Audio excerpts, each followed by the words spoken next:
All right, so let's talk about something I never thought we'd be discussing so much, and that is the WNBA. Very few watch, very few go to the games, but people are just outraged by how these people are treating their fellow players, some of the most high-profile players in the league. For example, Chicago Sky guard Johnny Carrington, this flagrant foul over the weekend. If you watch our channel, we showed you over and over again over Sophie Cunningham, who's going in for the layup and got clotheslined. Afterwards, of course, there was a flagrant penalty, a foul. Afterwards, Carrington's response was not one of regret. It was white privilege. Not many people were reporting on that portion of her retort. And I was stunned to see that Stephanie White, the coach, did not actually go out and defend her player, Sophie Cunningham. Listen to her. Yeah, I mean, look, it was a hard foul. I don't think that Dejanay intentionally came out to get her across the neck like she did, but it did happen, and I thought it was the right call. But, you know, one of the things about Nay is that she's going to play her butt off, man. She's going to compete. Nobody's going to go walking in for a layup, and so I don't oppose the hard foul, but I also don't think that she intentionally went for the neck. Got to ask about her response. She went in and she got on social and said white privilege. After her getting who did this? Dejanay did. Any response to that? No, I don't know anything about that. But no response. Well, of course, Sophie Cunningham responded and said that this had nothing to do with race and made the point that obviously she has made a flagrant foul like that before and actually got kicked out of the game as well, which is what should happen. But the idea that you're going to claim that this is white privilege seems like trying to inject race into it. Well, and didn't Sophie Cunningham, didn't she get thrown out of a game, too, for doing the same thing? Yeah, but it was intentional. Sophie Cunningham did it. This was an intentional clothesline. Please don't tell me you didn't mean to do it. And the coach can't sincerely believe that she didn't mean to take her out like that. So yesterday, Charlie, I was watching your show when y'all were on in the morning, and y'all had Royce White, who's a former NBA player, talking about this. Listen to this. Just astounding that the WNBA can't define the W in the name. And I think we're going through a very necessary conversation about who's actually eligible to play in some of these professional sports leagues, I guess on both sides of the gender spectrum. My goal is to help elevate the WNBA. I think the ticket prices and the attendance, will soar. I think the audience, the live audience, will increase, and I think ultimately it's good for the game. It's going to help evolve the game.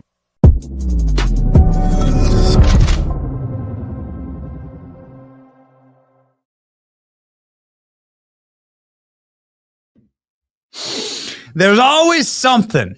I was talking with our team this morning, and welcome back. Good morning to you. It is a glorious morning, the second week of August 10th, 2026. Happy Monday to you. I'm just chatting with our team this morning. There's always something. There's always something that pops up just in the middle of the news desert of August. There's not a lot going on right now. Donald Trump says he's just going to walk away from the Iran war. We'll cover that in just a second. There's a reason why gas prices are cratering right now. The stock market is rip-roaring. There's always some type of kinetic, electric, cultural earthquake that happens in the month of August. Last August, to prove this, last August was when, out of nowhere, for no discernible reason, Cracker Barrel decided to take the cracker off the barrel. We're just not going to have crackers on barrels anymore. Okay. Well, thank you. Here we go. Here comes. Okay. Get your armor ready, boys. Get the cars gassed up. And we got a cultural war on our hands. This year, and who could have predicted it? It's the WNBA. I've never watched a WNBA game. I've never been to a WNBA game. Maybe you have. What was it like? But it is a flashpoint for culture. It's the Helm's Deep of wokeness. It is the final bastion where 2022 lives on in perpetuity. And all of the idioms and ad hominems and brain rot stupidity and nonsensical sloganing and jargoning, it all still exists. You remember that from 2022 when every corporation and every person on the internet kept, using terms. Diversity is our strength. Trans women are beautiful and brave and stunning. White people are the world's greatest evil. Take the vaccine. It's safe and effective. Whew. Now we know, of course, all of those things are lies and so many others, and it's impossible to actually tally them all up. But they still exist in these little microcosms of society. Think of the WNBA, and the reason why we're going to cover it today. Think of the WNBA as an island in the South Pacific with a Japanese soldier on it, and it's 1970, and that soldier still mans his garrison and has been able to survive off coconut water and the fish that he can the fish that he can catch. That's right. Send me that clip. And you have to actually bring in the old generals and the old chain of command in the Japanese hierarchy to travel to that island to tell that sad old man that it's over. We lost. That's the WNBA. And right now, we are going to be the generals that have to march up to the shores of the island and explain to the WNBA, you lost. You lost the culture war, and you're no longer going to be able to live in this dichotomy paradigm that you've created, this cognitive dissonance. We're like, men and women are completely equal. There's no differences between them at all. Doesn't matter that the women's 100-meter dash record that was set in 1988 by Griffith Joyner, this is an American sprinter, very talented one, 10 seconds, 10.9 seconds is what she ran the 100-meter dash as a woman, and that record has stood for 40 years. She ran it 40 years ago, and no woman has been able to break it. 10 seconds. So 10.9 seconds. That's the women's world record 100-meter dash. Stands to this very day. 1,000 high school-aged men, 1,000 high school men, boys, teenagers, broke that record this year in 2026. No woman's been able to break the record in 40 years. 1,000 untrained, not running for nation states, not running for professional teams, running for their local public high schools, broke the women's world record this year in 2026. Nope, the genders are not equal. God made them that way, designed them that way. All science points to this. Men are able to gain muscle much faster. Men are much stronger, heavier on average than women. Men have a lot more fast twitch muscle capacity than women, lung capacity, and so on. Men are stronger and bigger on average than women. Although, I got to tell you, there's some pretty big women. At our local Walmart this weekend. It's true. But here we go. Yes, have we considered Rosie? The WNBA is finally going to get a long, hard dose of reality this week and on this show. Because one of the men who have announced, and all it took was to destroy this bastion of wokeism, all it took were two guys with balls. That's it. That's all it took to end, to run the ramparts of woke Helm's Deep, the final island where wokeness 1.0 lives in perpetuity. It's all it took was that, and then a chick named Sophie Cunningham who's paying for it dearly for speaking truth.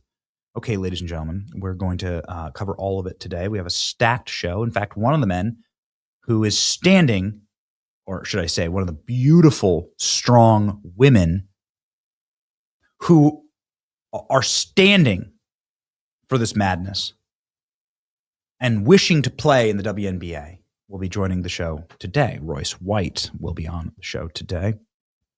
Very soon, Steve Hilton, the next governor of California, will be on the show today. And GOP Senate candidate Adam Schwartz will also be on the show today. My name is Benny Johnson, and this is The Benny Show. Okay. Ladies and gentlemen, before we get started here, I wanted to chat with you a little bit about something that we often talk about, the thing that powers our show and drives our show constantly and in perpetuity, which is our sweet blackout coffee that exists today in my little strong mug here. A noble steed, a noble stag. Ladies and gentlemen, we have blackout coffee in our mug. It fills our mug.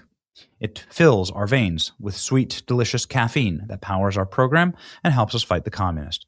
It's made right here in the United States of America. It's made just down the road, actually, from where we broadcast in Florida. They're good and beautiful people, and you can drink your coffee and get your caffeine without funding the left. You should go join their coffee club and go to blackoutcoffee.com/Benny. Use coupon code Benny for 20% off your first order. Blackoutcoffee.com/Benny. Join the coffee club today and upgrade your mornings today. Okay. Let's go ahead and lock in with the WNBA because something remarkable has happened with the WNBA. The WNBA is now forced to have an emergency meeting. Hold on, Klein. I'm going to go ahead and swap the screen here. My screen, please, Klein. Thank you.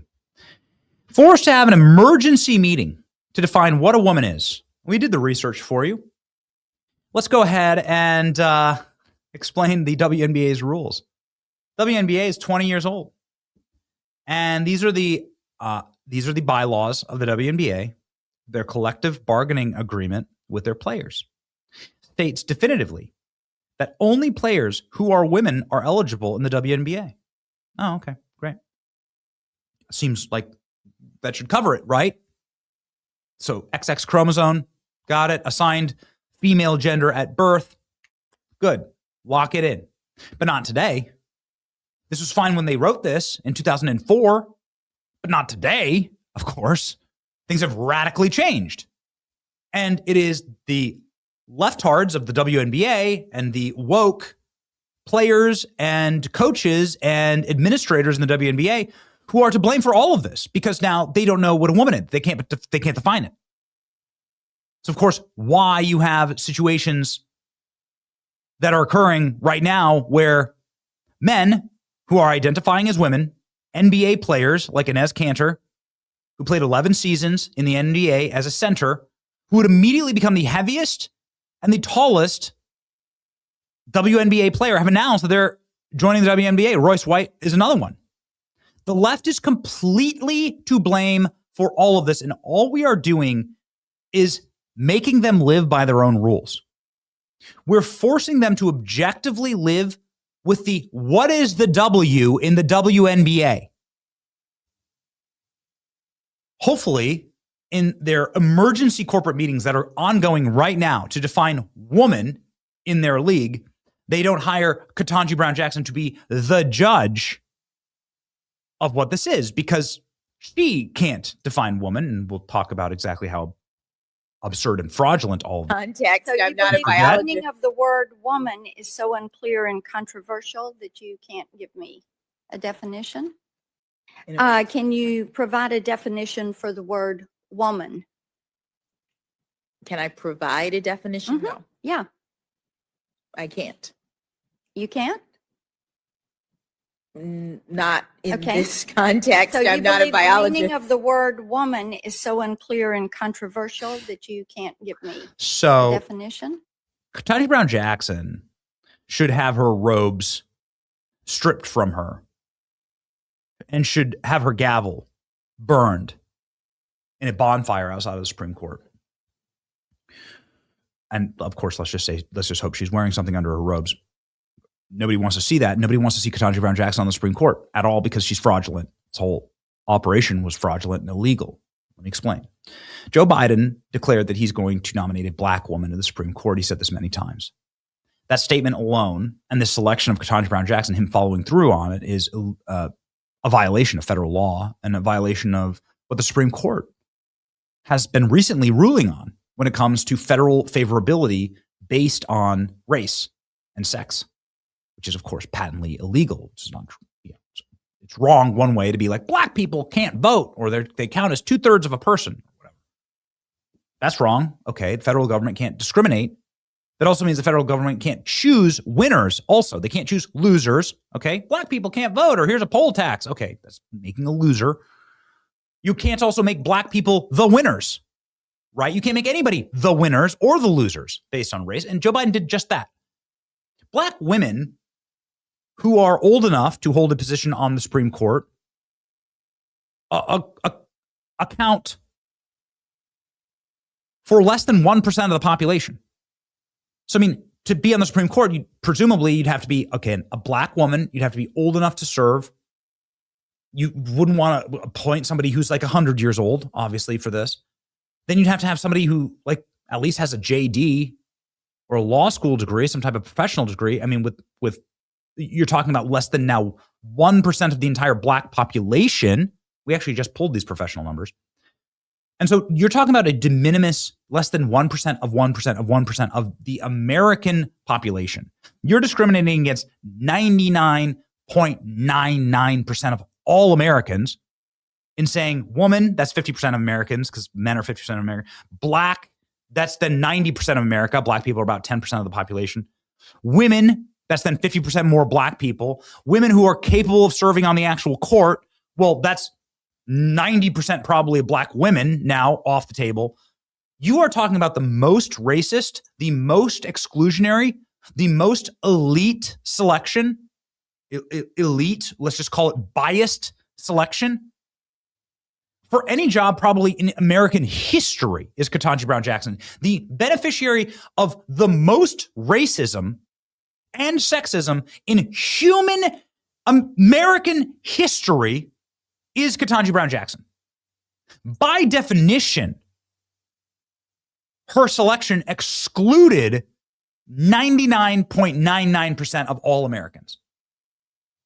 No whites, no Asians, no Mexicans, no Latinos, no men, no black women without a degree. I mean, obviously you can't just like go to your local Aldi, and the black lady putting the quarter, into the shopping cart, right? Like you got to get somebody who has a pedigree. Well, that's de minimis in the black community. Those numbers are publicly available. And so this is the most racist, most sexist selection in history. Sorry, I'm belaboring this point. I'm just saying it's illegal. Like what she says is illegal. But then for her to be unable to define woman when she was selected based on her credentials as a woman, it's just so patently absurd and it's so indefensible. And so now the WNBA is having emergency talks based on exactly this, that they can't define woman. They've been broken. And they're never coming back. WNBA commissioner announces the league is meeting to review what a woman is after multiple NBA players announced they're going to join the league. The responses to this are amazing. WNBA meeting to decide 2 + 2 = 4 or 5. If you have a meeting to figure out what a woman is, says Riley Gaines, you're not fit to lead a woman organization, even if that organization loses $50 million a year. Ha, ha, ha. WNBA trans players are welcome here, and as Cantor and Royce White slam their dicks on the table, hey ladies, let's ball. WNBA, on second thought, we're cracking open our 6th grade biology books to learn what a woman is. Find the lie. I know a film they should start watching, says Matt Walsh. League to determine what the first word of the league means. You ever notice how like there's no women trying to play men's sports? Isn't that funny how that goes? Isn't that funny? There's no like transitioning like women to men, and that exists. And they are never like joining, like they're never joining a league elite page. It's not planning on joining the NFL anytime soon. Sophie Cunningham is of course to blame for a lot of this. Sophie Cunningham, not only being an icon in memes and mimetic warfare, but Sophie Cunningham also stating very obviously and dangerously for the WNBA, I don't want there to be men in women's sports. Men shouldn't be in our locker rooms harassing us or harming us on the court because that's dangerous. Men are very much on average stronger, better basketball players, better athletes than all of us. Okay? And understanding those differences is the first step at establishing a women's only league. That's the point of a women's only league, is that the women wouldn't be able to cut it with the men. Okay? And we find that out. We see that obviously every single time we get an opportunity. It's a good example. Hey, Alex, can you grab that clip of the 15-year-olds beating the U.S. women's soccer team fresh off their World Cup victory? So the best team of women playing soccer in history at the time, right?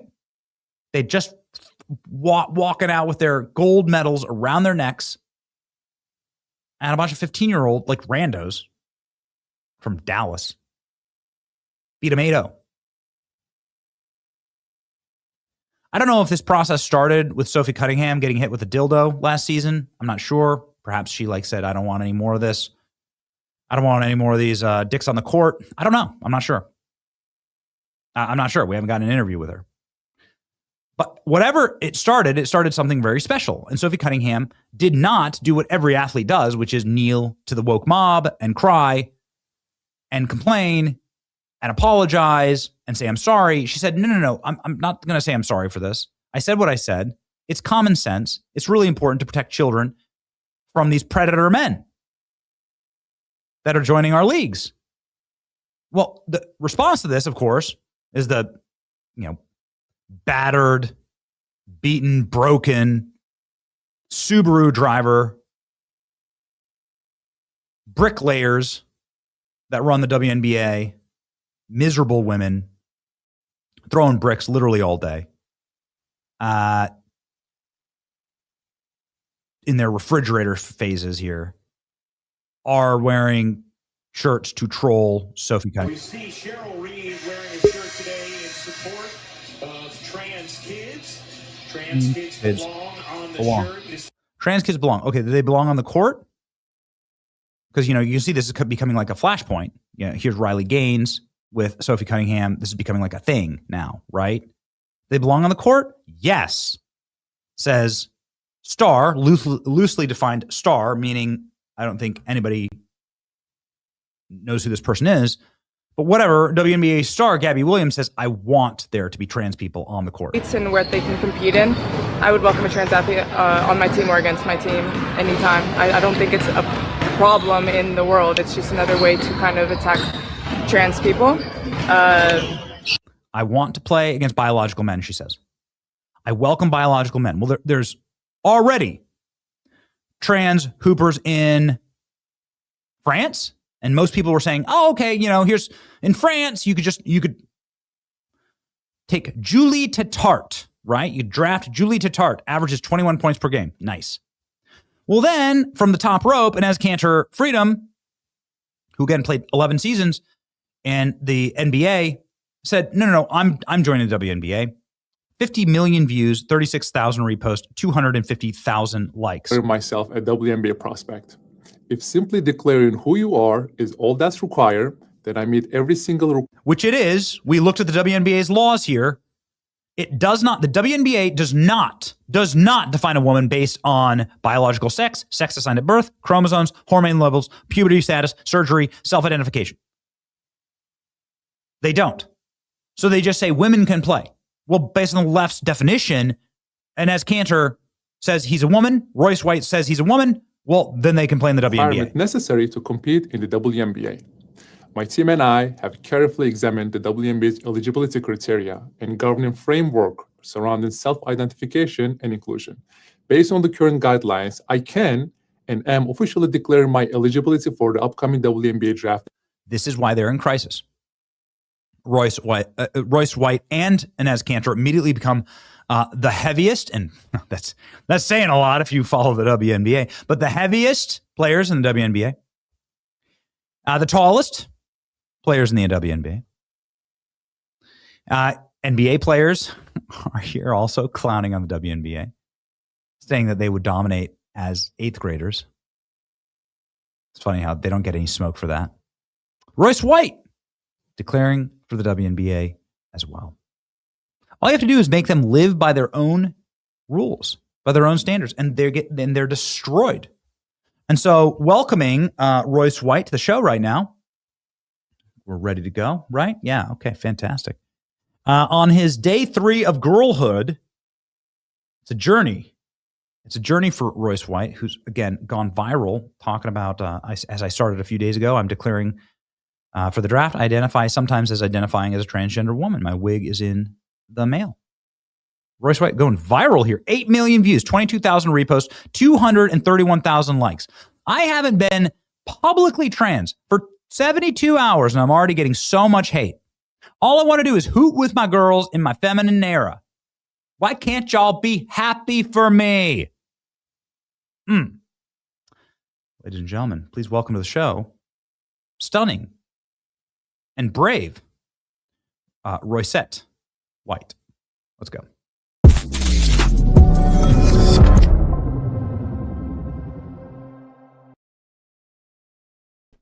Well, Royce, welcome to the program. Oh, it looks like your wig arrived. Yeah, it did come in the mail. You know, I didn't realize when you become trans, they give you like a $19.99 coupon from Transgender University of America. You get one wig, and you get a bone color Stanley Cup here. I think they say natural. We used to call it bone color in the male derivation, but it's an off-white Stanley, and that's your starter kit for the trans life. I'm often called off-white. So I do want to ask, like, how has your journey been so far? How has your reception been announcing for the WNBA draft? We just went through the rules of the WNBA. There is no rules that exclude you from joining the WNBA right now. And in fact, many players say that they want transgender individuals to be playing on their team or against them. They welcome it. The coaches are saying that. The league has stated that. And so we expect you to be welcomed with open arms. Is that going to happen? We would hope so. We would hope they live up to their values and their principles in the WNBA community. The pushback has been unprecedented for me. The hate. I mean, I've never received so much hate. As a black man, I thought I was the victim of oppression, but being the first, prospectively, one of the first black, sometimes identifying as a transgender lesbian, the hate is unreal. I thought that this would be an accepting community, and this is all I've ever heard is that I need to like accept these people and who and what they identify as, and it can change. There's no rules, it can just kind of change at all times, and so it seems like you're playing by those rules, yet you're being attacked for it. Yeah, and I mean it's some really vicious stuff. You should commit suicide. You're a piece of crap. Your mother should be ashamed of you. I had one person tell me they were going to find me and pistol whip me until I piss on myself. I was just thinking, wow, unreal, the amount of hate that's out there for trans. I never understood it. All this time I've been a conservative pundit, and I talked about this issue. I never really understood just how much hate there is for trans people. It's just a shock to me that mostly it's coming from the left. And you can tell because I go to their social media profiles, try and get a feel for who I'm talking to. And, they got all their party line Democrat content on their posts. And, they're Kamala Harris supporters, or they had the trans flag and whatnot.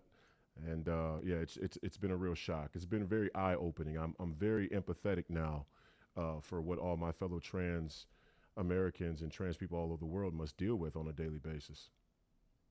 So how high do you think you're going to go in the draft into the WNBA? I should be number one. There's not even a doubt. In fact, I got to correct you. I was first in the trans community and in the entire marginalized community here in America. Being first is very important.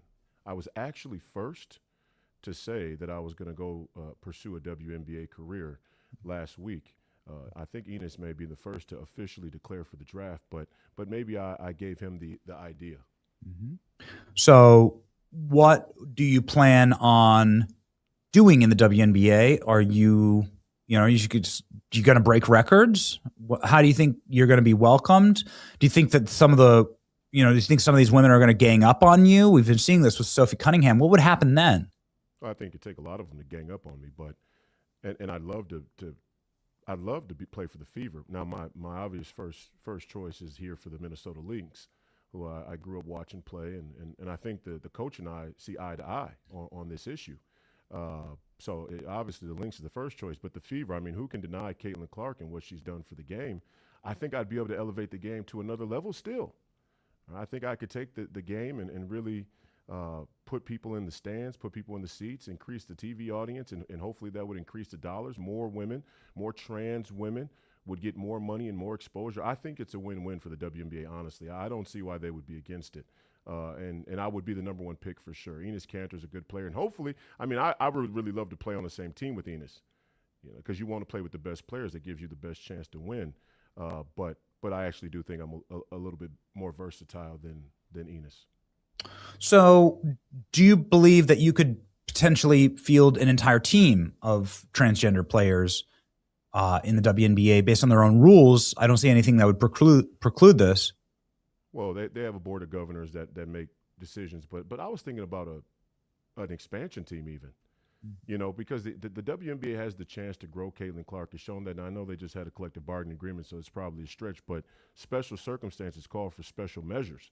And an expansion team, my personal favorite name out there is the Decepticons. But if we were able to do an expansion team, I mean, I think I could probably get, 10 or so other trans women that would make it almost one of the best sporting events to watch on all of television, for sure. What's your message to the WNBA? They seem to be in panic right now, attempting to perhaps change their rules into something that's transphobic, to ban, and I don't want to trigger you here, but male transitioning to female, to ban that from playing in the league. There seems to be emergency meeting that's going on right now. They're going to have to redefine their terms. They don't define what a woman is in any of their bargaining agreements. What's your message to the WNBA? My message is that they should be fair. They should be fair. I mean, they are a leading institution in the fight to create equality, equality and social justice to make people feel included. So they should be fair, and they should be careful in these moments. The decisions they make in these moments about sometimes identifying as, black lesbian woman, transgender black lesbian woman, the choices they make in these moments will shape American culture, will shape American politics. It can't be overstated how important this moment is in the WNBA's history and in professional sports history, and maybe in our nation's history. So what do you say to your potential teammates? Some of them might be uncomfortable with you in the WNBA. They'd say, well, there's a reason why there's a women's league. After all, the W should stand for something. What would you say to them? I tell them I'm a team first gal, and my basketball resume shows that. I led my team in all 5 major stat categories at Iowa State University, the great Iowa State University. Go Cyclones! And I was heralded in the draft as being a guy who was a willing passer. I look for my teammates first. I look to get everybody involved, and that's exactly what I would be looking to do for any WNBA team that I would join. I try and do whatever is necessary for the team to win. I'm about the team winning. I'm a team gal. I'm a team gal, Benny. So, what does this say? Largely more culturally, Royce. We're going to see a lot more of this. I don't see any women transitioning to men joining any male sports leagues. Why is that? Well, I'm not sure what you mean by that. Say it again. You don't see any women transitioning to men? Yeah. So why does it only go one way, right? Yeah. Why? Yeah, that is interesting. You make a good point, but I want to be clear that I should be respected as a real woman. And so I would love the chance to play in the NBA again. I think I'm more than serviceable in that league too, and the two leagues don't cross over. So maybe I'll be the first trans player to play in the NBA. And I'd love to know what the NBA's policies are around transgender athletes as well. While we're at it, we should probably discuss it in both leagues. You are running for Senate in Minnesota. Are you running as a woman for this seat? Are you running as? I'm a pro-life, pro-life, black, conservative, sometimes identifying as a transgender lesbian. Yes. Okay. Emphasis on the pro-life. I do think it's important. It's interesting. I've always run on the pro-life platform, and to all my other trans people out there and all my other trans adjacent activists on the left, I don't understand their affinity for abortion. I mean, we need more left-leaning people. We need more transgenders, and if we have this collapsing culture in the sanctity of life, then where will the transgenders come from? There is a major population collapse, but people don't quite understand the data. The population collapse is on the left. In fact, right-wing families or families that identify as conservative, they have well above replacement level children, but it is the left that has actually collapsed through the center of the earth and is not procreating. So you bring up a really, really good point there. Thank you. Maybe use this platform as like a final, like a final opportunity to tell the WNBA in a like a clippable moment, like what you're going to bring to their league. We are going to take the WNBA to the next level. I fully plan to declare for the draft officially in whatever formal legal means that happens. And I just want fair treatment. I want the WNBA to respect the glow up of my feminine era and let me participate as one of the first pro-life, and I do want to emphasize the pro-life because I am running for U.S. Senate here in the state of Minnesota, where primaries tomorrow, August 11th. Vote for myself, U.S. Senate, vote for the great Mike Lindell in the primary. But I want the WNBA to respect my glow up. I'm living in my feminine era, and I'm having a blast. And, real women, real black women deserve respect, and we deserve to be included in all spaces. Well, you will fit in the WNBA in one regard. I think there's a lot of wigs being worn in that league. And so that should certainly not be anything that holds you back or holds you up. The brave and stunning Roycette White here, ladies and gentlemen. You can follow along 300. Excuse me, Benny, it's Roysha. It's Roysha. Thank Roysha. Roysha. My apologies. Thank you. We're very big on preferred pronouns around here, and sorry about that. So Roysha White, Rashonda White is right here. You can follow along. 350,000 subscribers on Rashonda's X, and make sure they're fighting with the people who are fighting these stunning and brave battles for us. See ya, Roysha Landrea.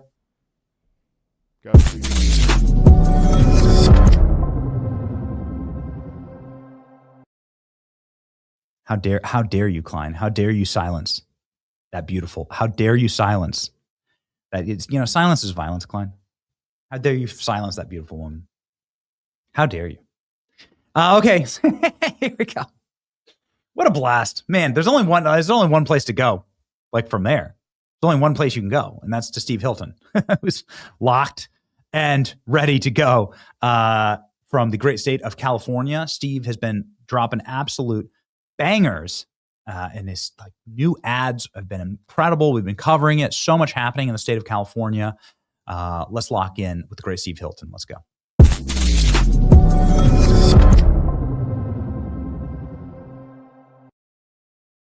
Steve, welcome back to the program.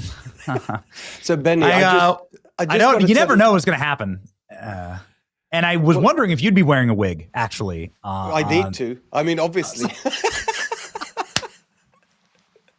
It's already off the rails. I know, although I've got to say, I mean, thank you for queuing up one of my main, little ice-breaking jokes in my speeches, which is, surely it's time in California for a governor with less hair. after the Newsom years. I think that's what everyone's looking forward to. I got to tell you also, there's someone you need to have on. I have a trans candidate actually as my running mate.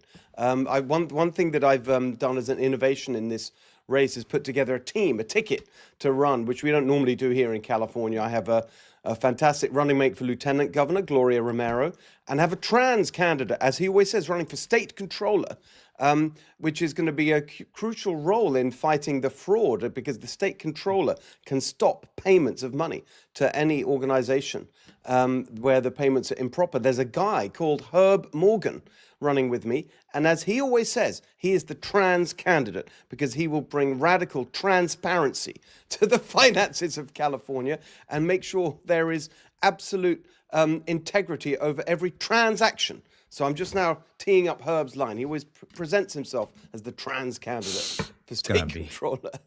I got to tell you, man, I'm one for a dad joke. My life is dad jokes these days. We used to be a lot more edgy, but yes, I love that. I would love to see something more happen when it comes to election integrity in the state of California. Why don't we start off in the state of the race? Your ads have been incredible. We're going to play the full ad after this interview, but the machine ad is amazing. Maybe we can pop it up, but just as a play beside. And you can talk about like taking on the machine. What does the election landscape look like right now, 3 months out?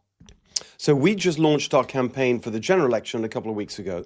We're seeing tremendous reaction. There's that ad you show there, which really frames what this is about, which is the people versus the machine. We've had 16 years now of one-party rule, this corrupt machine, the unions backing it, the non-profits, the Chamber of Commerce, all the sort of swamp that you see in Sacramento that's just served its own interests while the people are screwed, basically. And we have the highest poverty rate, highest unemployment rate, highest cost of living in the country. They don't care. They assume they're going to be in power forever.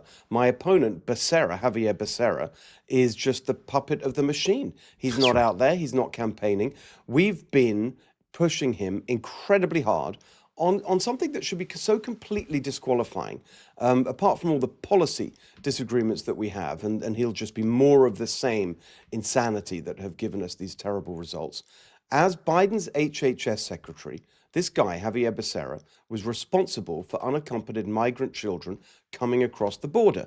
And we have been digging into that. We've had whistleblowers coming forward. We've had victims coming forward as a result of the actions that he took to dismantle the vetting that was supposed to make sure that these unaccompanied children were sent to homes with responsible adults who would take care of them. He wanted them out of his camps as quickly as possible so that he wouldn't have the visuals of kids sleeping in, hundreds of them in an exhibition space on cots. He didn't want that. And as a result of it, thousands of children were sent directly into the hands, we now know, of child sex traffickers, child slave labor, industrial accidents of 14-year-old kid with his arm ripped off, children in the hands of being sex trafficked. It was just unbelievable evil, monstrous levels of evil as a direct result of what he did. In terms of the state of the race, he is literally running away from questions about that. He's doing a Biden basement strategy. He assumes he's got this race in the bag.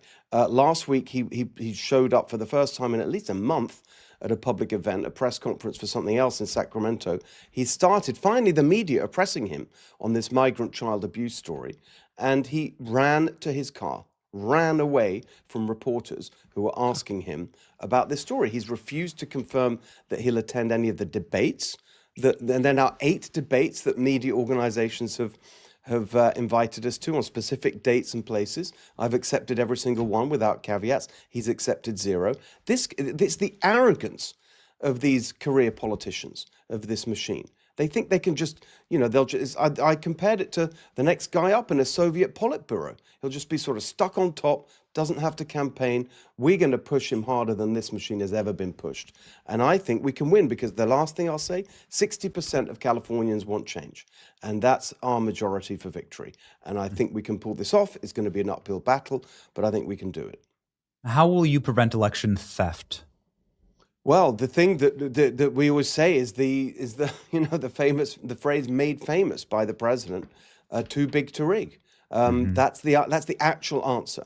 There are some encouraging signs in California. I mean, the real heart of the problem is the fact that you've got this universal mail-in voting, where they're sending out ballots to everyone on the voter rolls And we know that those voter rolls are massively broken.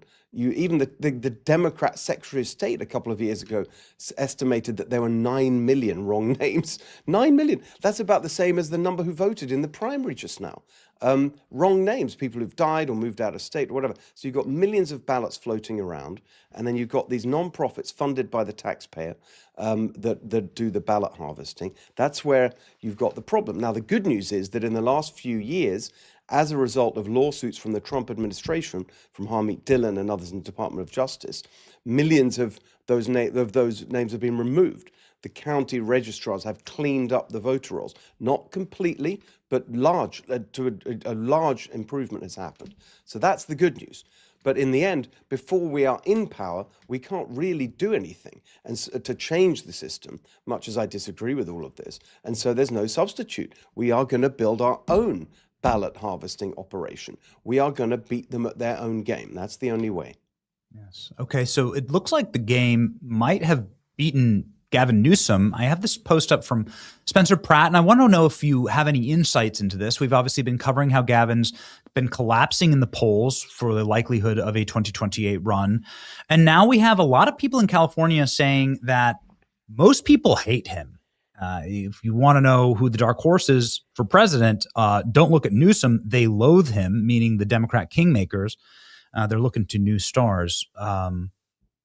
Is Gavin Newsom being sabotaged from the inside in his lifelong goal to run for president of the United States of America? Yeah, and he knows it. And that's why you can see this desperate chasing of any kind of leftist clout that he can imagine. I mean, he's run off to Michigan to try and get some of the, Abdul aura, as I think the kids would say. I mean, it's embarrassing. Remember that humiliating. It is humiliating. I mean, just not that long ago, Newsom had a strategy, if you can call it that was completely the opposite. I mean, and his pathetic podcast that he launched with our dear friend Charlie on his first episode, because it was all about reaching out to the Trump voters. They had Steve Bannon. That was the whole thing. About I'm a moderate, I'm going to reach out. We need to bring people together. That was Newsom not that long ago. The whole party and the activists thought that was a disaster, and he tanked his reputation. So then he lurches the other way, and now he's running around after Abdul and all this. And it's just embarrassing, because it really reveals what these career politicians are like. They don't stand for anything. They don't believe in anything. All they care about is their own career. But Becerra, my opponent, exactly like that, a 36-year career politician. Biden's like that. Kamala Harris is like that. Karen Bass in LA. That's what you get. These career politicians are just an utter disaster. So there are legal problems for Gavin Newsom. It's not just people saying, oh, the Democrat Party bosses don't like him. There is an insurrection in his own office where he has his former chief of staff working with the feds, taking plea deals. This is some major hot water, and it's causing him to obviously panic and get out in front of it. Becerra also has, I have to always train myself, Steve, to say Becerra, not Baccaria, which is as Joe Biden called him, exactly. But Becerra also has his own legal problems. Can you please define the landscape and how perilous it is? And then, Steve, if you would, what will happen if you become governor when it comes to these legal problems? So the thing that, this is the same story, actually. The Becerra and Newsom corruption scandal is the same one. This is what happened. When Becerra was appointed health secretary by Biden, he wanted his longtime chief of staff, a guy called Sean McCluskey, to join him in D.C. The salary from the federal government wasn't enough for this guy, and so they cooked up a scheme to take $10,000 a month from Becerra's California campaign account. It was then sent to Gavin Newsom's former chief of staff, who's running a consulting firm. She's called Dana Williamson. So you got $10,000 a month going from Becerra's California campaign account. Remember, he was California State Attorney General, sent to Newsom's former chief of staff's consulting firm, and then straight out to Becerra's chief of staff's wife. So it's totally illegal. You can't use campaign accounts for paying something else. If you're a federal employee, you can't be paid from another source. That's the scandal involving both of them. It shows you what a corrupt swamp this is. And as you mentioned, both of them, Becerra's former chief of staff and Newsom's former chief of staff, have taken plea deals. Then they're about to be sentenced. In fact, the sentencing for Becerra's chief of staff was supposed to be last Thursday. We were all set to go with a press conference on the corruption. Now it's been delayed till October the 1st. Newsom's chief of staff, the sentencing there is mid-September. I believe it's the 16th or 17th of September. So this is, now, the sentencing's been delayed twice for Becerra's chief of staff. Now it's October the 1st. Are you sensing a trend? Maybe they are trying to push this beyond, their lawyers are trying to push it beyond the election. But we're going to have to get into that. There's a clear, I mean, Becerra's saying he didn't know anything about it. It's incomprehensible to me that he didn't know about it. It was his own chief of staff. This entire plot was done so that he could get his guy with him in Washington. So the idea that he didn't know about it is ridiculous.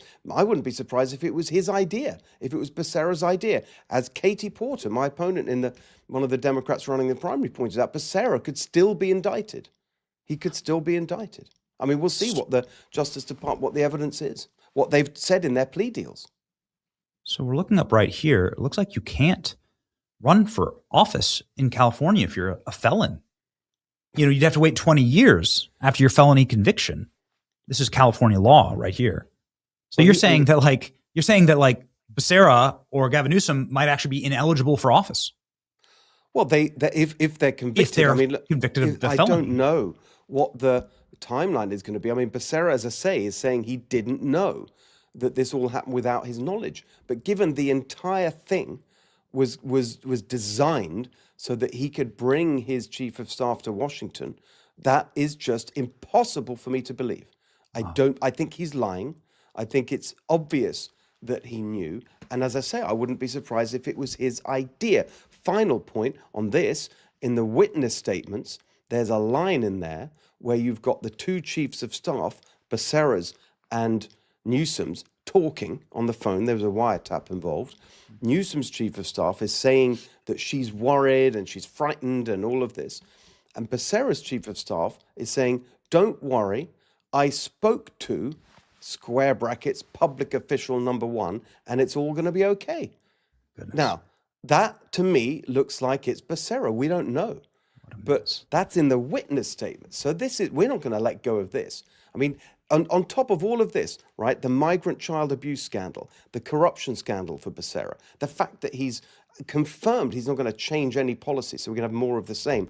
And on top of that, that his own colleagues in the Biden administration said he was completely useless. Susan Rice described him as, quote, an idiot. That's her word to describe Becerra. A bitch ass, whatever exactly that means. These are her words. So this guy is just, I mean, if you think it can't get worse after Gavin Newsom, two words, Javier Becerra. It can. Thank you, Steve. God bless you on the campaign trail. We look forward to being out in California. I really hope that we can do events together. Everybody follow Steve Hilton, obviously fighting the good fight. God bless you, sir. See you soon, Benny. Thank you.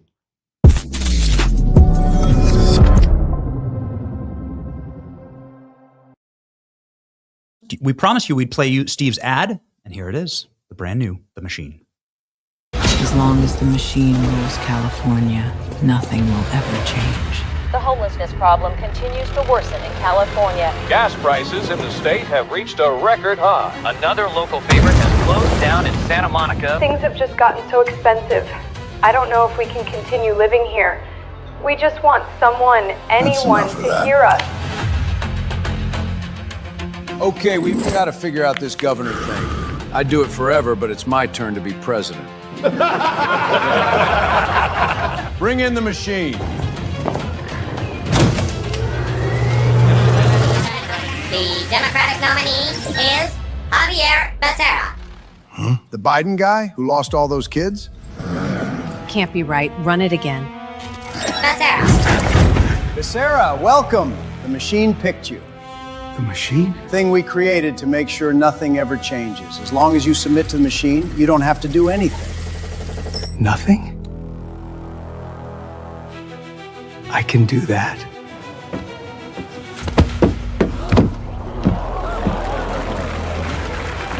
I believe all the things that Newsom believed. 4 more years. 4 more years. So, what do you think? It went well? That was worse than...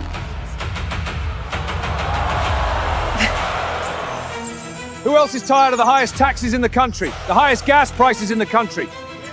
The worst homelessness in the country? This is our state, not the machines! That's what we're fighting for!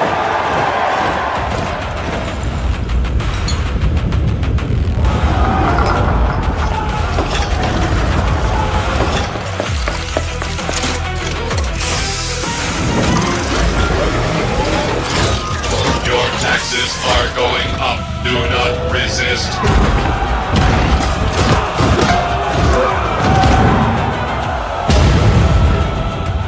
Nobody's ever stood up to the machine before.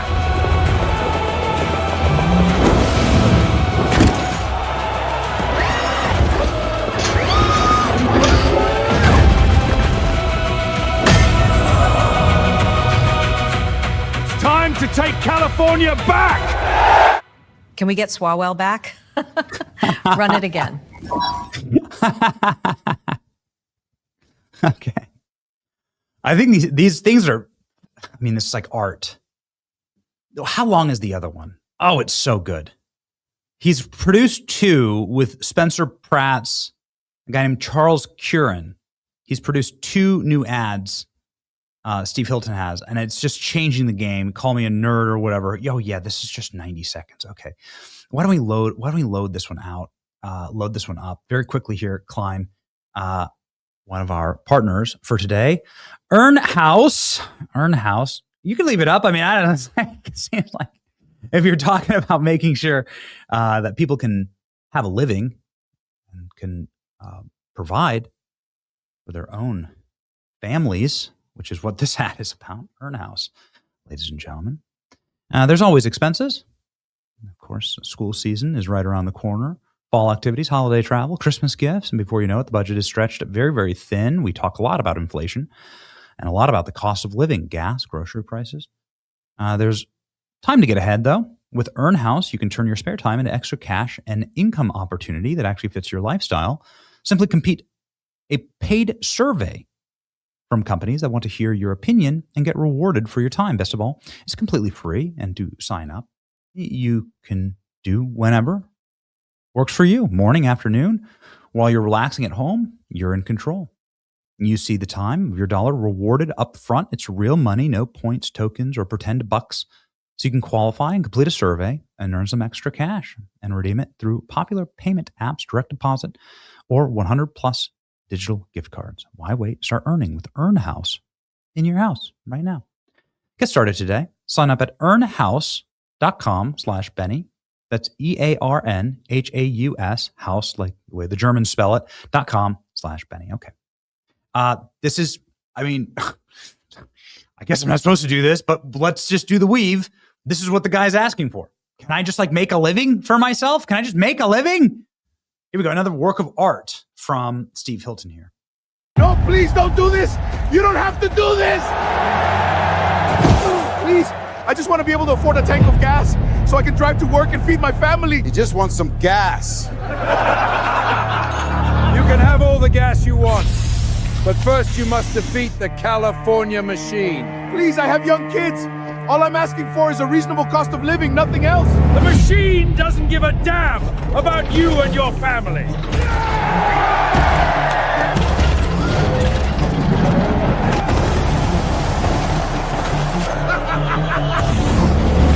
Uh-oh. Another wildfire.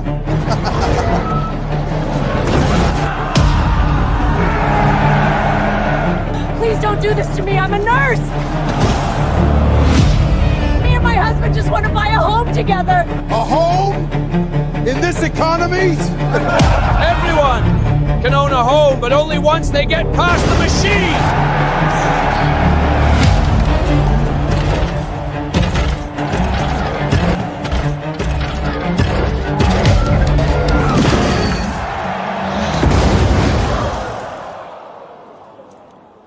Enough is enough. You shouldn't have to fight for your life just to fill your tank, keep the lights on, and put a roof over your family's head. We don't have to live like this. Enough is enough.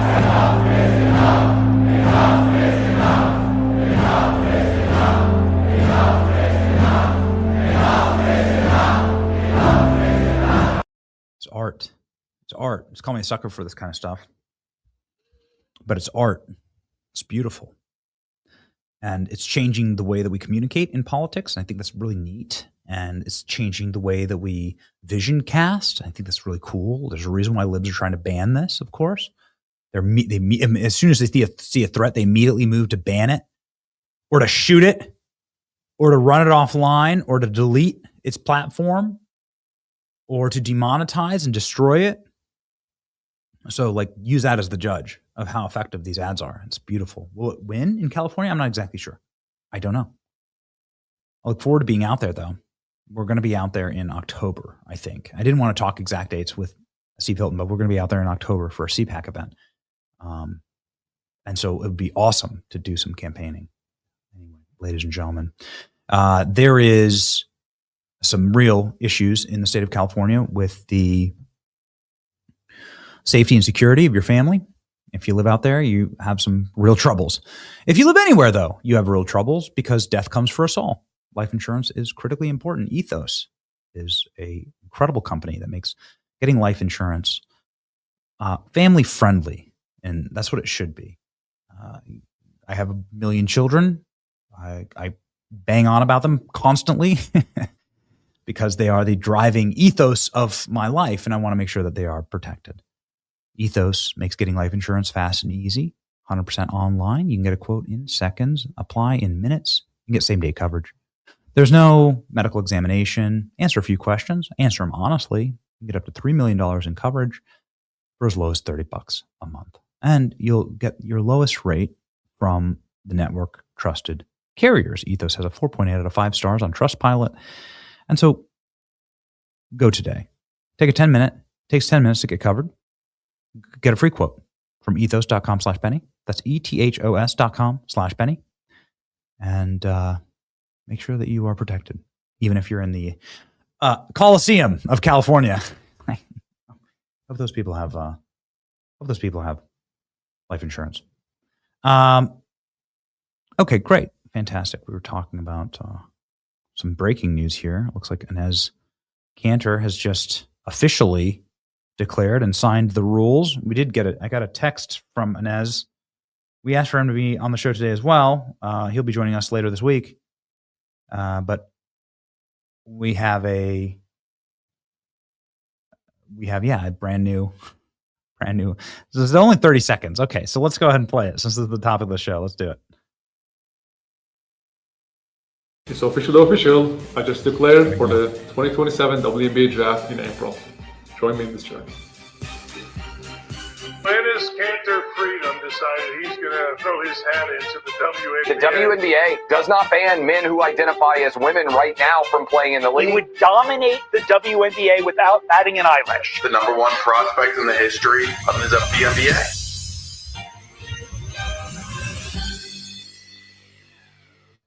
Okay, let freedom play. Incredible. All right. Ladies and gentlemen, we're definitely focusing on the state of Minnesota right now. The state of Minnesota has their primaries tomorrow, obviously an all-important state, a state that did used to be a red state. Something went terribly wrong there. I would argue that potentially it is toxic empathy, suicidal Christian empathy that destroys great lands and peoples. When you selectively choose your Bible verses about how to treat other people without remembering that it's up to us to defend the innocent. It is up to us to maintain and protect our borders. It is up to us to put on the full armor of God. That armor includes a sword. Our next guest, Adam Schwartzy, is a Senate candidate. 2 GOP Senate candidates on the show. Okay, great. He is a former Navy SEAL, and he has a fascinating story, and we're looking forward to talking to him. Welcome, Adam, to the program.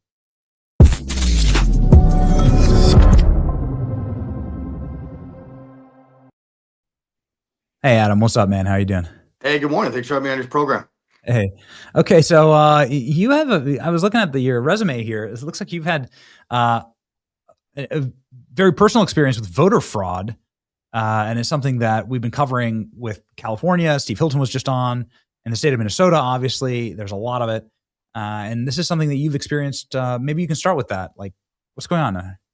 Yeah, so I'm a case study of 100% of the veterans sampled in this survey had their vote stolen in a presidential election, a federal election.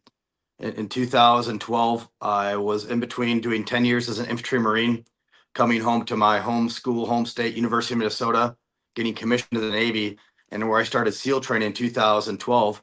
It wasn't actually until the Senate race I was having an interview with one of the local media, and they did a background into my voting record, and I told them that President Trump was the only president I ever voted for. And they said, "What happened in this 2012 vote?"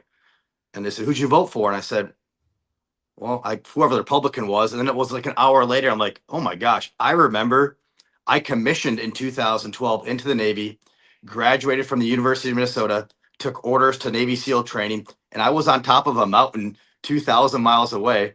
And I remember this very vividly because the following morning, we got our butts kicked by all the SEAL instructors because they were so angry that Obama was reelected because Obama was no friend to killing bad guys in the Navy SEAL teams. So I remember the beatdown we got because Obama won. And not only did it have that I voted, it had that I voted in person. And so this is really incestuous because we have a lot of National Guard people that deploy from Minnesota. Well, who knows when those units deploy? Well, Governor Tim Walz and his administration, his Secretary of State, Steve Simon. And so what happened was, if any unit deploys from Minnesota, they could be casting votes in their absence without people knowing. I'm not saying it's happening, but I can tell you that for one person sampled, that's exactly what happened. And we don't know how far this has gone because we don't know, because there's been no accountability and there's been no federal investigation. So it's a really big national story. And it kind of makes sense if you think about it. Crime doesn't happen in a vacuum. Fraud doesn't happen in a vacuum. A lot of this fraud that we've already uncovered from Nick Shirley and his team, well, that was going to Democrats to pay for elections. Well, why would they not also utilize veterans' votes who are deploying to also put their thumb on the scale for elections? And you brought up earlier, Minnesota is not a super blue state. Our statewide elections are between 2,500 and 20,000 votes. So like one National Guard unit deployed, if they pulled enough levers for people in absentia, that would flip a statewide, that would flip a presidential for 10 electoral delegates. I mean, this is a really big deal that nobody's talking about. There's been zero investigations. You know, when you pull up an electoral map of Minnesota, I'm sorry, you just like got me. I'm a map guy, right? You're a military man. You probably love maps as well. If you look at the electoral map of Minnesota, you'll realize that you are a red state that is we're Verizon you're held totally hostage by Minneapolis and St. Paul. And I believe that's probably why they wanted so many Somalis there living in these giant high-rise buildings. And you can get 100,000 people living in this very tight-knit corridor that vote as a single block that you can bribe. And then you can rig an entire state. You can rig a state like Minnesota with that block alone. And my take is that they do ballot harvesting. I mean, they do absentee. So it's just really easy to go collect all these absentee ballots and do ballot harvesting. That's already a known thing. But what I'm talking about is much more serious. I'm talking about, again, a veteran's vote. Somebody who's deployed has their vote cast in their name while they're gone. Yeah, there's the Verizon map of Minnesota. Look at that, dude. Look at that. I mean, I don't think people quite understand exactly how right-wing Minnesota is were it not for one pocket. And then up there in like the little panhandle or whatever hat, like there's like 50, there's not a lot of people that live up there. So that's not Duluth, like the Duluth area. Okay. So it's not like enormous number of votes that wouldn't swing the state. It is Minneapolis that flips the state. And that is, I think, precisely why the decision was made to bring in 100,000 more people that vote as a block in order to rig the state in perpetuity. Well, I mean, that's the whole point of the Democrat design of when Joe Biden brought in 20 million people and put them all on taxpayer subsidies, handouts. It was by design to make them lifelong Democrat voters. Is that what you think is that $30 million, payment to Ilhan Omar that mysteriously disappeared? Now don't worry. She doesn't have any accounting area. What are you talking about? That's right. Accounting area. Do you think that's for paying for election fraud? Well, it's been proven in Minnesota that millions of that fraud, of the 9 to 19 billion, were put back into NGOs, nonprofits, companies that then gave kickbacks back to the Democrats running elections in Minnesota. That's And been then proven. the NGOs like go and hire ballot harvesters, right? You can go harvest ballots. That's right. That's right. That's right. And get paid for ballots. Okay. So that's how the entire operation works. That's right. It's all kickbacks. I mean, it's the same thing that when we cut off the $32 billion for USAID, AID, all of a sudden all these Democrat NGOs that also gave kickbacks to Democrats are all broke. I mean, there's no sequence. It's very common sense now that people understand that we stopped all the foreign aid and now Democrat coffers in these national elections, the Democrat Senatorial Committee, the Democrat Congressional Committee are all underfunded this cycle. Well, the only thing that happened is we cut off this $32 billion of foreign aid. Were you deployed as a Navy SEAL? Forgive me, I haven't gotten that far in your resume. I did 10 years as an enlisted Marine, did all 5 phases of Operation Iraqi Freedom, then did some foreign policy time, actually working with USAID around the world alongside at embassies. Wow. Got accepted to a meritorious commission as the top 1% of the enlisted Marine Corps. That's where I came back home to the University of Minnesota, lived in Minneapolis or Murderapolis for 3 years. Commissioned into the Navy, did my last 11 years as a Navy SEAL officer. My last 7 years, I was a mission commander doing no-fail, near-peer adversarial missions. So in total, 9 deployments over 77 countries. I think I have more time downrange than anybody currently serving in Congress or Senate. Can you explain to me what the instinct is to bring the cultures that we are going over to fight into our homeland and place them in our neighborhoods? Seems utterly suicidal. Why do we allow third world migration in this country? Our ancestors certainly wouldn't. Because the DC establishment is very happy to have managed decline as long as they stay in power. The Democrats will purely do anything for power, including shift our government away from capitalism, free markets, just a Christian Judeo society built on values and ethics, to socialism, which is the worst form of governance, bar none. I've seen it around the world, millions and millions of deaths. And weak Republicans, sadly, they're in on it too. They're just weak. They don't fight. You said empathy. I think they're just apathetic to what's going on with the people because they're too busy in DC at their country clubs. They don't care what's going on in Minnesota or California. They're just in their country clubs. I mean, look, we have a Republican majority in the Senate, and they won't even take the Save America Act to the floor, to the talking filibuster. They won't nuke the filibuster. They're just sitting on something that 87% of Americans support. It's not even Republicans, Democrats, man, woman, white, black, rich, poor. It's like common sense. Americans are like, yo, you should be a legal American citizen to vote, and everybody should get an ID. There's nothing racist about that. But Republicans are just culpable as Democrats, and that's why my campaign is doing so well. Is we need fighters. They're actually going to do the thing that they're saying they're going to do, like not just talking about it on 30-second sound clips. They're actually fighters for the American people. I did not know the part about you working alongside USAID. That's fascinating. Are you happy that Elon Musk shut that down? Can you give us some insight as to what that operation was? What is it? Was it a CIA front? I don't know. I was working at embassies as a Marine, so I'm not going to pretend to know like the strategic level, but I do know that it was a giant waste of money from my perspective on the ground, seeing these $100 million buildings all over the place that people worked 2 hours a week and never went out into the communities. They just stayed in the embassy compounds. It was not a very good investment. And I know a lot of people are in that foreign aid sector, and it's essentially, I know somebody who spent like $100 million on a project for women's health in Ramallah, Palestine.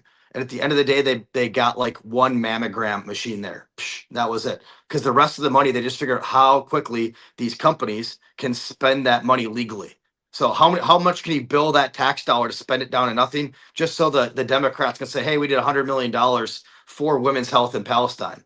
Well, what was actually effects? And that's kind of the so what with big government in reality anyways, right? Like in California, we gave billions of dollars for the homeless. Well, what the hell do we get as a payout, as a return off? And that's why more I'm homeless. constitutional. Exactly. More homeless. And that's everything with government though, sir. I mean, I'm just preaching to the choir. You get this. But government sucks at doing anything. There's nothing the government does better than private sector, because private sector has bottom lines, accountability, transparency. It's accountable to somebody, where the government, as long as they just keep stealing money in the form of tax from people's bank accounts and they never see it, people are just, again, apathetic to this. So you actually were able to see the fraud machine working in real time since you were forward deployed and were watching what USAID was doing on the ground. Yes, I remember in a country with like a $200 million program, I saw zero effects on the ground. Okay. Well, the money's going somewhere. It's paying for something. It's just not what they say it is. Okay. Yeah. Yeah. That was our suspicion. We're glad that it shut down. Maybe a final question here about Tim Walz. Obviously, I don't know if you saw his golf swing this weekend. That was a pretty embarrassing social media clip. But Tim Walz seems to have gotten himself in some hot water. I guess we'll see what happens next. But do you believe that he is a criminal? Do you believe that he's somebody who has facilitated this fraud in order to accelerate Democrat election machines? Oh, there it is. Okay, perfect. Why don't you pop that up? Do you believe that Tim Walz will ever, or anybody will ever be able to trace this back to Walz and his attorney general, who's also an Antifa soldier and BLM soldier? You know, will there ever be any actual teeth to this? Well, I mean, we're not going to have teeth unless we have fighters in these positions that are going to, not let this go. I mean, this clip actually isn't as embarrassing as whoever's your producer or pull up the clip of him just trying to load a shotgun. It's even worse. It's truly, this guy is just truly an embarrassment for Minnesotan because we're outdoorsmen. I mean, we're hunters and gatherers and fishers, and that swing is embarrassing, but his ability to load a shotgun is even worse. The only thing worse than that is his stolen valor, saying he was in combat. But yes, he is either criminally derelict or he is overtly a criminal that should be behind bars. There we go. This is the one that's truly just painful to watch. Either way, he should be behind bars. Keith Ellison should be behind bars. Peggy Flanagan, who I'll be running against in the general, is an open socialist. Another one of the Democrat open socialists, complicit in on it. She was in on pulling down the Christopher Columbus statue in Minnesota by design. She was coordinating with the Antifa when ICE was trying to arrest illegal criminals from our streets. I mean, these people will do anything for power and anything to represent. She wears the hijab, whatever fashionable. She pretends to be a Native American, whatever fashionable. She will do anything fashionable other than be a proud American citizen. No man can load a shotgun like that. Right? This is definitely, unless you've already been castrated, vasectomy, it's like a impossibility. Like it's the same thing with watching the way that Gavin Newsom sits, with his legs crossed. It's like there's a real problem with masculinity on the left. And every single time they try and do this and post a video like this, backfires horribly. Yeah. And he did commit stolen valor. I just don't think he was properly tarred and feathered for that enough. He did actually commit stolen valor. That's for years. That's empirical. That's empirical. We have all the clips and all the, there's no taking that back. Right. Yeah. He didn't get pillared enough on the campaign trail for that. It's like one of those unforgivable sins kind of thing, right? Well, I mean, the real for all the military members who are your viewers, and I know you have a lot. Just imagine if your senior enlisted leader, months before you're supposed to go downrange, actually into a combat theater, just pulls chocks and bails on a unit. That alone is already just unforgivable from a military guy, because that is so demoralizing to an entire unit to bail and pull. You are supposed to be the leader, the senior enlisted leader for an entire unit. You bail out just before they're supposed to go downrange for their first combat deployment in a long time. Okay, but let's just say, hey, well, he's going to go run for Congress. That's higher office, a higher service for the country. I get it. So he did that, fine, successfully. But then don't go back and say you were part of that unit and grift their valor. The unit that actually went and did the deed downrange. And I think, yeah, he should be. Don't get me started, brother. I'll go off the rails on that. We are thankful for you joining our program. We need more people who are actual warriors fighting in the halls of Congress. And I think that's frankly going to be the battle. I think it's going to be jihadist third worlders versus people that served our country. And the battles are going to be inside of the halls of Congress, as they often are. And it's where the battles begin. So we're thankful for you. That's why you have 7 SEALs who are now in Congress. Yes, it's that we see that this is a battle of good versus evil, of American fighters who recognize that it doesn't matter how sexy the Navy SEAL mission behind the scenes, how important the battle was. Like, if we give up the U.S. Senate, if we let all these jihadists, these socialists take over the halls of Congress, we've given up our country. This is the most important battle. This is the most important mission I've ever been a part of. Godspeed, Adam. And Thank you, here's sir. how you can follow Adam. And obviously the primary is tomorrow. So Schwartz for Senate right here. And good job, man. We're rooting for you. Thank you, sir. God bless. Have a great day. Thank you.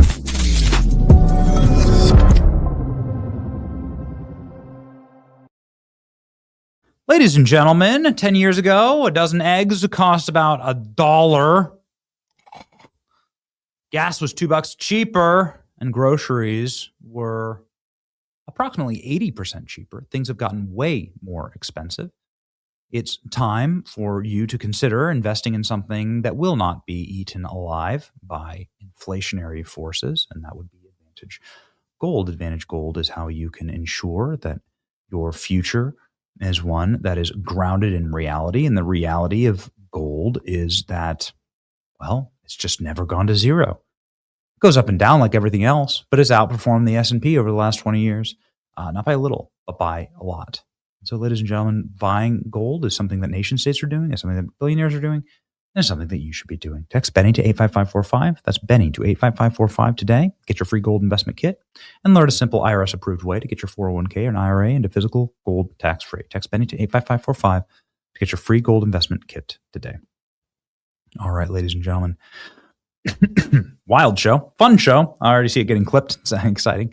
That's our show for today. Like our final little blip here with the presidential election probabilities. You can see JD Vance ticking up. Gavin Newsom ticking down. Look at Gavin Newsom's in the yellow here. JD Vance is the red. Gavin Newsom collapsing as John Ossoff overtakes him. That's nuts. AOC also skyrocketing up to 9%. AOC has nearly overtaken Gavin Newsom. Marco Rubio has gotten a bit of a dip as people begin to coalesce around JD Vance. Obviously, there was news last week that Donald Trump has been telling donors, you got to back JD. You got to, like, JD is the man. You got to get behind him. And this John Ossoff thing makes no sense to me. So they must have decided already that's going to be John Ossoff. That's my only thought on all of this. Like, that's it. They must have, like, the machine must have already made the decision, because nobody cares about John Ossoff. Nobody knows who John Ossoff is. They must have already put the quarter into the machine. But JD, and you obviously saw Ocasio-Cortez, she did her egg freeze over the weekend. So sad, so unbelievably sad. I'm sure we have that clip, right? Pop that up. AOC preparing for her 2028 run. She's freezing her eggs. Let's just listen to this for a second. Don't be weird about this, even though I know all of you will be. All right, everyone. Deco and I, day one of freezing my eggs. Okay, that's enough of that. Thank you. That's all I need to hear. Thanks, lady. Zip it. Tight. Okay. Oh no, you can keep it playing. I just don't need to hear AOC babbling on about this stunt. I mean, what other way? How else can you describe it? Right? We all know how you make a baby.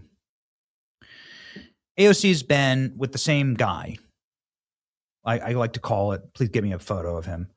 I like to call it her colonizer. AOC's oppressor. It's her boyfriend. And her boyfriend is named Riley.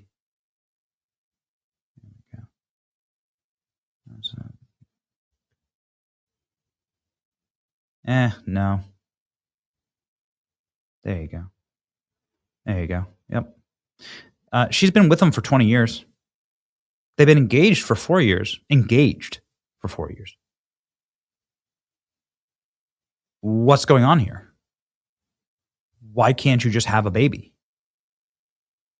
Why don't you? I mean, I realize that this is complicating. I realize that this kind of stuff is complicated, but why isn't the announcement that you and your husband are getting married and you're going to try to have kids? Hey, we're just going to try. That's what a lot of people say. Hey, be fun to start a family. We're getting married and we can't wait to start a family. A lot of people say that on social media. Why not just say that? What an insult. What a lie that this party tells young women.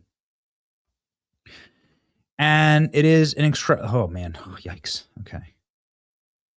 It is a tortured lie that somehow says that, putting this off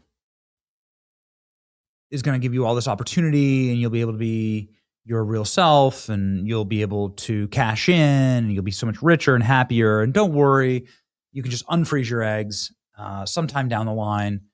You're 36 already. That is, called a geriatric pregnancy, not a geriatric presidency. We've seen those. You're a couple years off from that.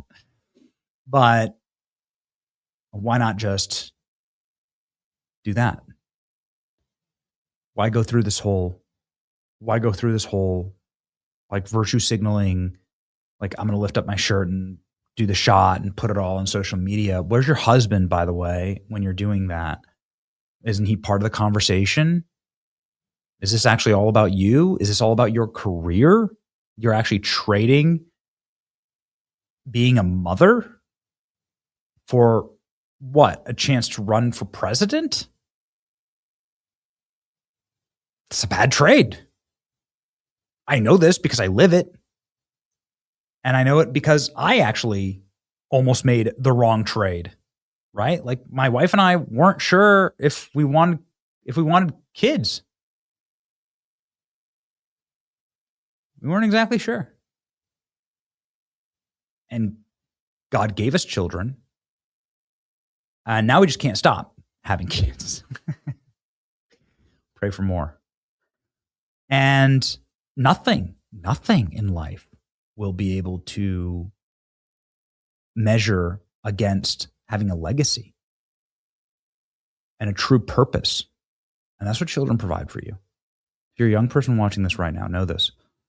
There is no trophy or ladder in corporate America that can give you the fulfillment, the drive, the motivation, and the profound peace of having your legacy secured by having a household of happy children, being a husband to a devoted wife, being a head of a household that is happy and secure.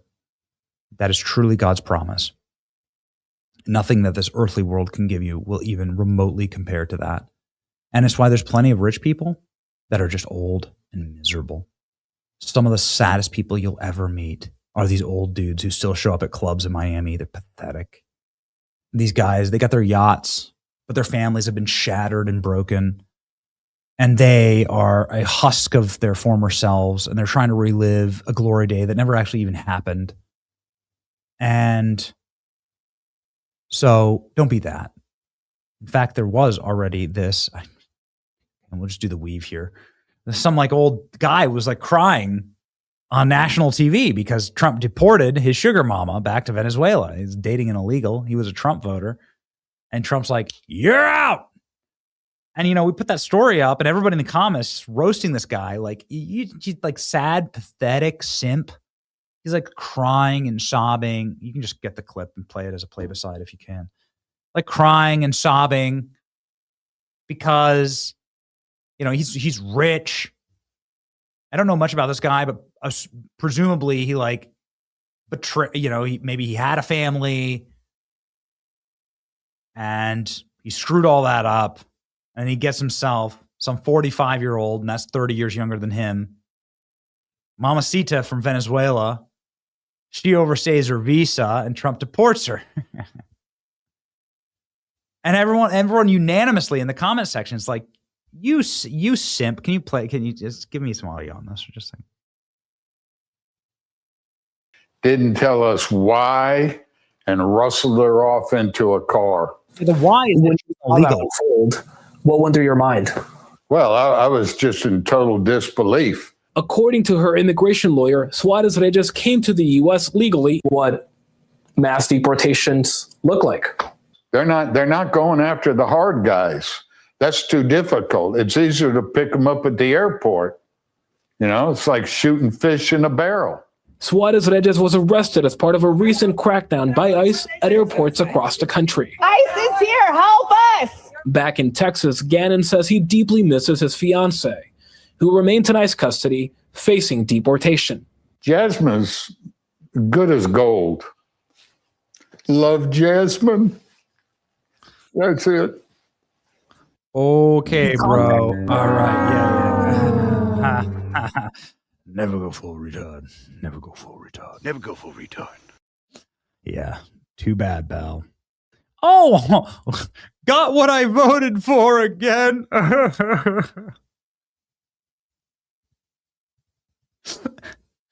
Bro, what you don't understand is that ICE is saving you. ICE is saving your wallet. ICE is saving your cash flow. Bro, you don't understand the absolute gift you were just given. I love how broken our corporate media is. They're like, she came here illegally, but then she just overstayed her visa. Oh, okay, so she's an illegal. Why don't you just save yourself a step and say, she's an illegal? Anyway, ladies and gentlemen, don't be that guy. Don't be AOC. Don't break or put off the most important thing in your life, which is the first commandment of God. Go be fruitful and multiply. That's the first thing he tells Adam. And that command, the first command to mankind. Be fruitful and multiply. Never, ever let society try and psyop you and steal that from you. AOC says she's doing it just to run for president. We know there's something else going on there. I'm a girl from the Bronx. Okay. Keep lying to yourself, sweetheart. She's not a girl from the Bronx, by the way. We've proven that. And I mean, there's something else pretty dark and sad and sinister about this worldview. I'll end with this. It was AOC that just a couple of short years ago was telling us that the entire world was going to end. That in 12 years, climate change would destroy the planet. So why do you even want children? If that's your opinion, which I think that it is, it's more likely that AOC still believes that than she actually wants kids. Because if she wanted kids, well, you've been married to this guy, you know, there's a lot of miracles of science, modern science. You can have a baby with him, right? Presumably. AOC says the world is going to end in 2031. That's not too far away. 2027 is just around the corner. Tick-tock.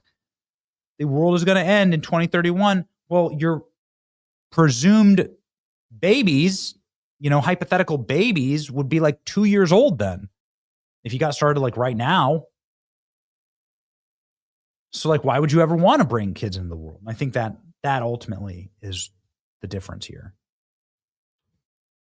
Ultimately, it's a act of defiance against God, his commands, and his alignment with your life. Leftists don't believe in God. They don't believe that there's a creator of the universe, that he's in power and in control, and that he wants more children, that he wants more followers of Christ, that he wants little Christians, and we can make little Christians. The left doesn't believe in that. They believe that they're God, and they believe that humans are God, and that humans have wrecked the world, and that we're going to destroy Earth, and that all humans are going to die. And so then why have kids at all? We're a pestilence. We're pestilence on this earth. Why have children at all? I'll tell you what, Islam doesn't believe that. They believe in biological warfare. Islam doesn't believe in that. And you shouldn't either.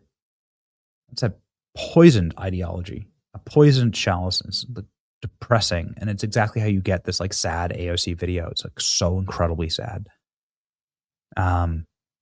I wonder what her boyfriend, like her 20-year longtime boyfriend, been engaged for 4 years. They're not married yet. I wonder what he thinks about this. Did she even ask him? Did she consult him before going to Instagram Live to show herself freezing her eggs? Did she even like consult? Did she like ask like, hey, would you like to try? Or do you want just like the whole world to know that we're going to like We're going to start having kids at 50. You know, she's 36. Like, it really does make you wonder, like, hey, Riley, like, did she ask you about this? Pull this one on. Yeah, okay.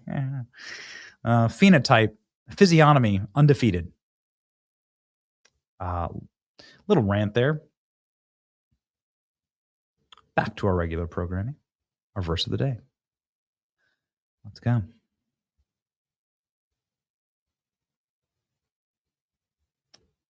Psalm 46. God is our refuge, our strength, and our ever-present help in trouble. Imagine that being somebody who doesn't know God and doesn't believe this or doesn't know this at all. Imagine how sad that life would be. Imagine how sad, ladies and gentlemen, to not know or understand that God is there for you, to help you, create you, to give you life and life more abundantly. Satan comes to steal, kill, and destroy, but God is here to give us life and life more abundantly, create life more abundantly. That's our movement. That's our mission. That's what we're going to do. It's your boy, Betty. Thank you for watching, marching on with us. We're going to win. We're going to win. So let's keep going. See ya. Where the truth gon' be, faith and freedom on your TV screen. Stand up strong, battle through the night. The Benny Show's here, bringing liberty to light. From the speeches to debates, Benny sharp like a blade, cutting through the lies, watch the truth cascade. With the warrior's heart, this man never fades. You know it's prime time when Benny invades. From saving the nation to stories untold, the Benny Show's a storm, see the truth unfold. Stay in the loop, let freedom take hold. Salting all the libs, soul never sold. It's the Benny Show, where the truth gon' be. Faith and freedom on your TV screen. Stand up strong, battle through the night. The Benny Show's here, bringing liberty to light.